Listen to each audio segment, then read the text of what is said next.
Hello everyone and welcome back to Lucky Loaders 15, where I'll be giving you 3 selections for tomorrow's horse racing action. Now before we get into them, I quickly just want to reflect on how our only tip performed today.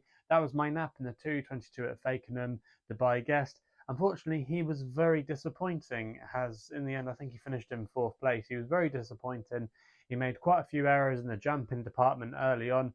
It was a miracle how David England survived on one of those bad mistakes when he ploughed through the fence, and in the end he was just very disappointing and didn't have the gears to go through with it when it really mattered to stay onto the coattails of the chasing pack. So yeah, in the end, a disappointing day, but hopefully it was just a blip and we can be back amongst the winners tomorrow. And like I said at the top of the video, I've got 3 selections for you tomorrow, some at prices as well, and hopefully we can have a good day. So let's get into the first one then. We're going to be going to my next best of the day, which runs in the 2:45 at Doncaster with a horse called The Unit for Brian Hughes and Alan King. Currently available at 5-2.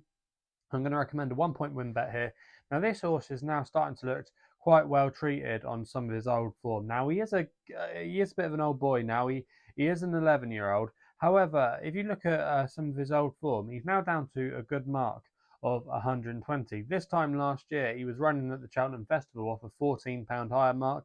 He finished 3rd as well this time last year at Warwick in a higher grade off a £14 higher mark. So you like to think that he's now feasibly treated, and this is probably his level these days. Now, his last run saw him finish 3rd at Wincanton behind Native Robin, who subsequently gone on to win again. You also as well had Foxborough, who finished 2nd in that race, and he ran quite well at Kempton on his next start. So the form doesn't have a bad look to it, and I just thought that this could be his day. He's a previous course winner. The ground is ideal for him as well. He wouldn't want it too soft. Good to soft ground is his ideal conditions, and I just think this race could suit him tomorrow. I'm quite keen to take on the Road Warrior despite being in good form and getting a £10 claimer aboard with Peter Coleman, but for me I just think he might not be suited to this venue, and he's better at tracks such as Sedgefield, where he's got a good record at, where I think The Unit along home straight will do him the world of good. I think the race will be run to suit. He can sometimes make the odd mistake, but if his jumping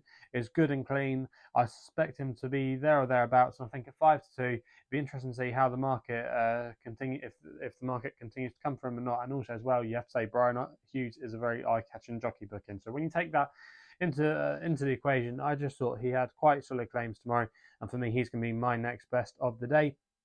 We then go to Ffos Las for the 4:07, where we go with my Longshot. I'm going to take a chance here with a horse called Champagne Rhythm for Isabel Williams, claiming 5. She's riding for her dad, Evan, here.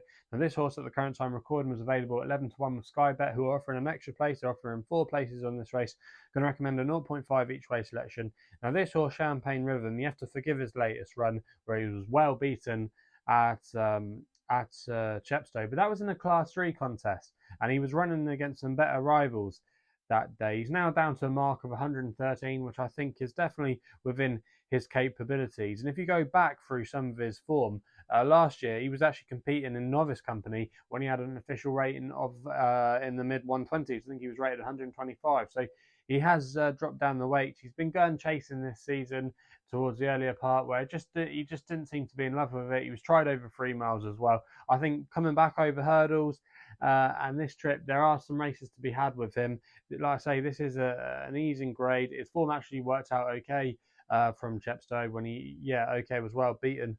But the second place horse in that race, Trixster, was a winner at Ludlow today. So I do think there's a few things in his favour, and for me, I'd be disappointed if he couldn't capitalise off his mark in this grade. I think he's got strong claims, and I think he'll maybe go off a bit of a short price than he currently is now. I'm quite sweet on his chances to run a big race for us tomorrow.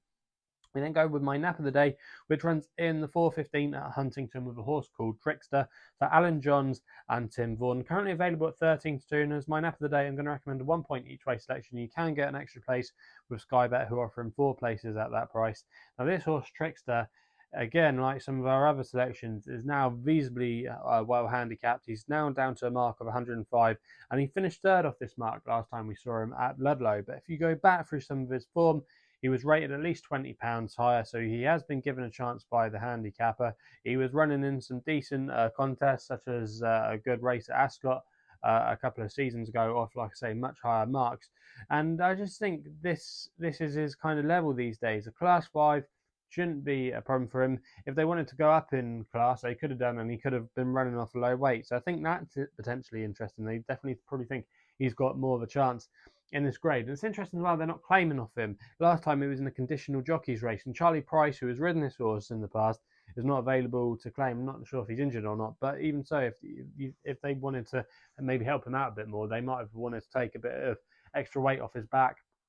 As to the opposition, I don't think there's too many horses to be worried about. I even think Fergal O'Brien's horse has been put in his favourite.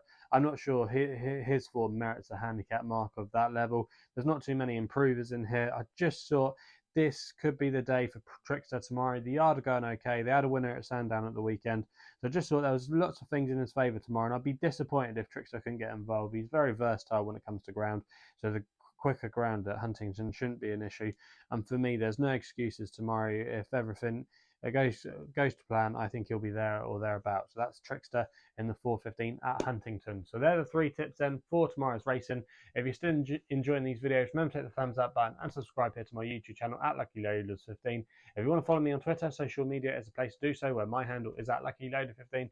And if you want to find out a little bit more about myself, my website is www.chrisloaderracing.co.uk. So please game responsibly. Hopefully we can have some winners for you tomorrow, and we'll be seeing you soon.